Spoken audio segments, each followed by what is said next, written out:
Welcome to Startup DNA, where we look at the human side of the startup journey.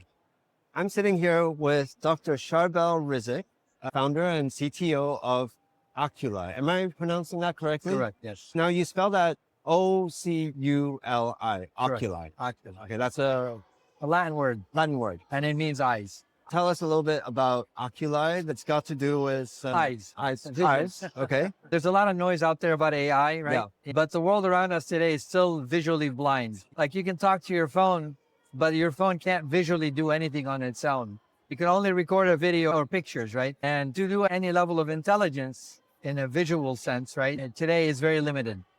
Your cars today don't really have vision. They have cameras. So there's a fundamental difference between cameras and vision, which most people don't understand. What's the difference? Exactly, right? A camera is a digital mirror. Just Yeah. reflects. Your camera right now is recording everything, Yes. and that's it. There's no intelligence being applied. Okay, Vision is that- extracting that, oh, there are two people actually talking. That So- becomes visual intelligence or Right. vision. The ability to interpret what they see. Exactly. That's Okay. vision, right? So what most people also don't understand is that your eyes are actually vision sensors. They're not imaging sensors. They're not a digital mirror. They actually pre-process data and only send the relevant information to your brain. No, okay. So unlike the way AI is done today, where they take a brute force, they take lots and lots of video and images and they push them down an ever-growing model. That's not how your human brain has been training all of its life. It's been training on a lot less data, but actually that data has more information in it. So that's why the model in your head is a lot more efficient. In a sort of more exponential way, as in it picks up one item, it can interpret and learn 10 others. But it's also picking up features on that item. That's the point, not an image of the item. Multifaceted. Exactly. There's basically the main features that you look for subconsciously is motion, Yeah. color, shape, size. These are the key features that whatever you're doing, anything visually, you're focused on that.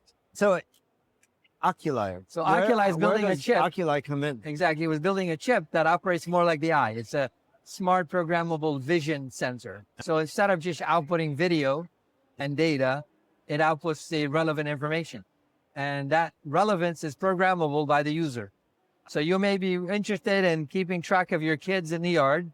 Someone else may be interested in keeping track of their pet in the yard, right? Or you want to watch your car on the driveway, right? Uh-huh. Or you want to be able to automate your house to where when Tony shows up, the AC goes to that level. When your wife shows up, it goes to another level. That would be wonderful and scary at the same time. No, So but it's up to you, right?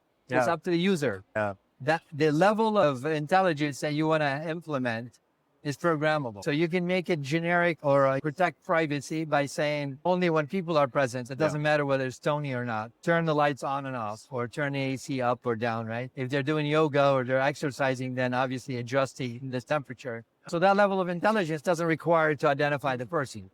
So what you're creating, what you're building and offering is the chip that enables devices to do precisely that. It's a chip that delivers visual intelligence in an efficient way. Okay. Like today, the examples I gave you, you can recreate using a camera like this one and a computer, right? You spend a lot more energy and a lot more money to do that. We're Okay. bringing that level of complexity down to a single CMOS chip. Yeah, you put a lens on it and it becomes the eyes for whatever you want it to be able to see, you know? Are there prospective or potential partners that you're speaking with? What kind of devices might we as consumers expect to see something like this in? If I have my way, basically the first thing you'll see is what we call a smart motion sensor. Okay. You're familiar with motion sensors, Of course. right? Yeah. That's mainly for lights in the exactly, hallway, right? foyer. Exactly, yeah. But they're not smart, right? No. Trigger I zone. find myself waving my hand more than I Exactly, should. right? But- Yeah. So we're replacing that with something that's visually smart, okay?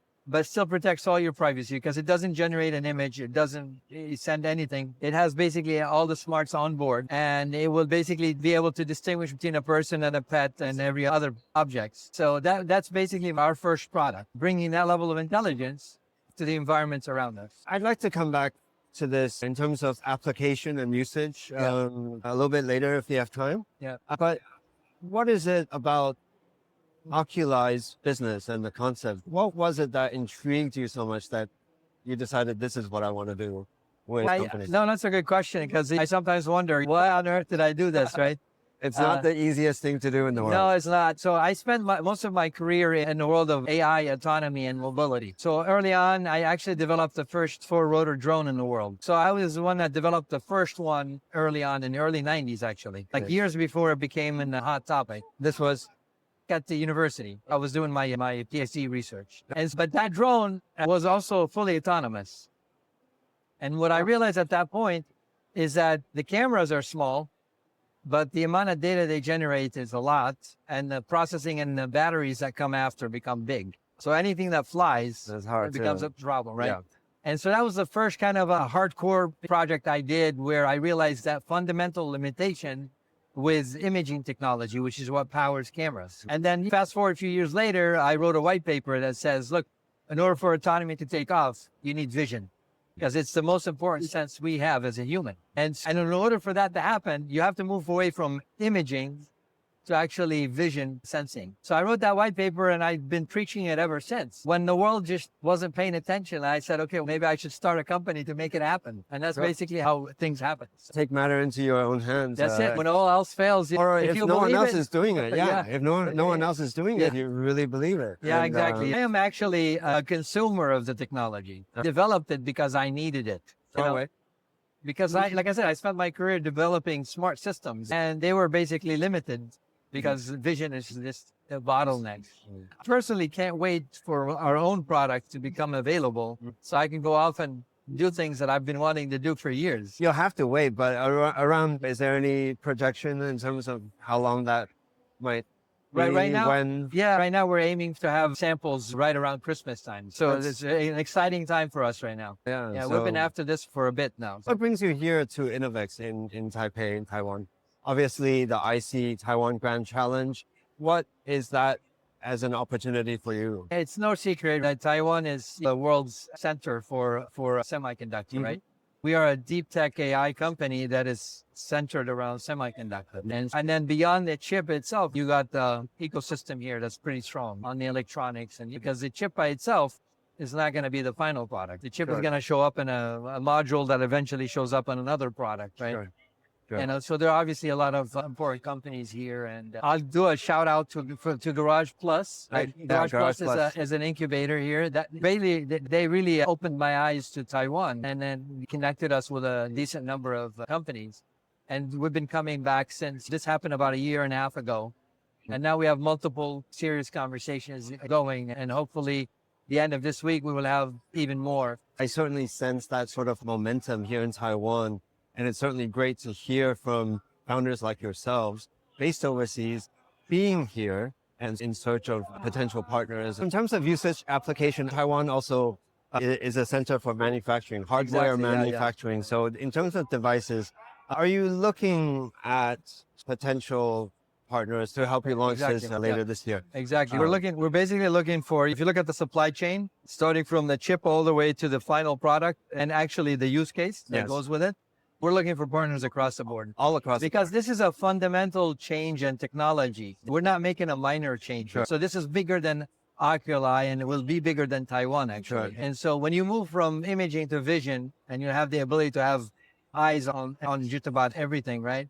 Then the level of autonomy that the world is going to experience is going to be exponentially higher. So we're looking for basically building that coalition of the willing. You have to get enough people to buy in. You can't make a big change by yourself. And so that's what our hope here is, line up the right partnerships. Because like I said, there are many verticals and so there's plenty of opportunities. It's very interesting to me, and based on the distinction that imaging versus vision. And I hope to be able to see that in more tangible terms in a few months' time with the Oculi. So I do actually one more announcement. I am looking for people, entrepreneurs, right? Taiwan that will join. Like I said, we are still on the tip of the iceberg. So there's an opportunity to create an Oculi Taiwan that will take off on its own as well. So I'm looking for the right-minded people that are looking for the next big idea. And so send them our way. Sounds good. All the best. I know you have a pitch this afternoon. Yes. And best of luck and enjoy the next few days at InnoVEX and Taiwan.